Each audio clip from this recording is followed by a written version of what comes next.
مسلمان تو کامل وہ ہوگا جس کا ہاتھ اور زبان سے مسلمان پر امن میں ہو۔ گھروں کی بسم اللہ الرحمن الرحیم والصلاة علی النبی الکریم وعلی آلہ وصحبہ اجمعین۔ مومن آپ صلی اللہ علیہ وسلم نے فرمایا، آئینہ فرمایا آپ صلی اللہ علیہ وسلم، اس لیے کہ آئینہ عیب دیکھتا ہے، شور نہیں مچاتا۔ تو مومن کسی کا عیب دیکھے تو افشا نہ کرے۔ مومن کا آئینہ ہے، عیب دیکھتا ہے، جتنا دیکھتا ہے اس کو چپکے سے بتا دیتا ہے تجھ میں یہ عیب ہے، اور اس کے فوراً بعد کوئی اور بھی آ جائے پھر بھی اس کا چہرہ نہیں دکھاتا۔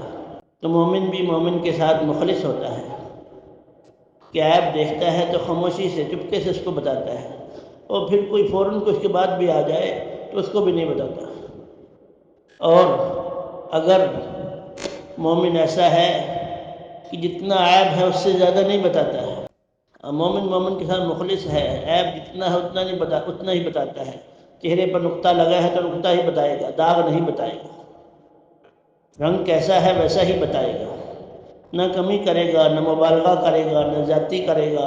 ہاں، تو مومن کے ساتھ جتنی صفات ہے وہی بتائے گا، مبالغہ نہیں کرے گا۔ تو فرمایا مومن کا آئینہ ہے، اپنے پیچھے سے نہیں کسی کو دیکھنے دیتا۔ کوئی اس کے پیچھے سے آگے اس کے بارے میں خبر لے تو کچھ نہیں بتاتا۔ ایک طرف سامنے سے کوئی آئینہ دیکھ رہا ہے، اس کے پیچھے کوئی کھڑا ہوا ہے آئینے کی پچھلی جانب، تو وہ ٹوٹ جائے گا لیکن اس کو یہ نہیں بتائے گا کہ میرے سامنے کون ہے۔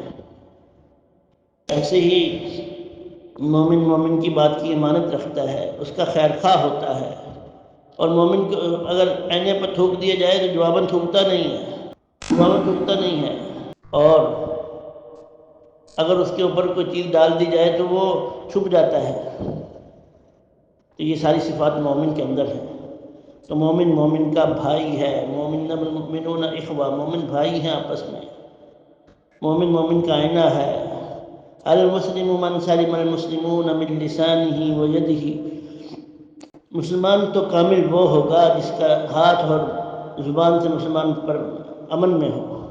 گھروں کی زندگیوں میں، بھائی چارے میں، بہنوں بھائیوں میں اور دوستوں میں، رشتہ داری میں ہمارا مقصد کیا ہوتا ہے؟ زبان کے زور سے دوسرے کو نیچا دکھا دیں، باتیں ایسے تیزی سے انداز سے کرتے ہیں کہ دوسرا عاجز ہو جائے۔ تو ہمیں اس سے بچنا ہے اور خیر خواہ بننا ہے، ہماری خیر خواہی ہمارے سر پر غالب ہو۔ اللہ پاک ہمیں عمل کی توفیق عطا فرمائے۔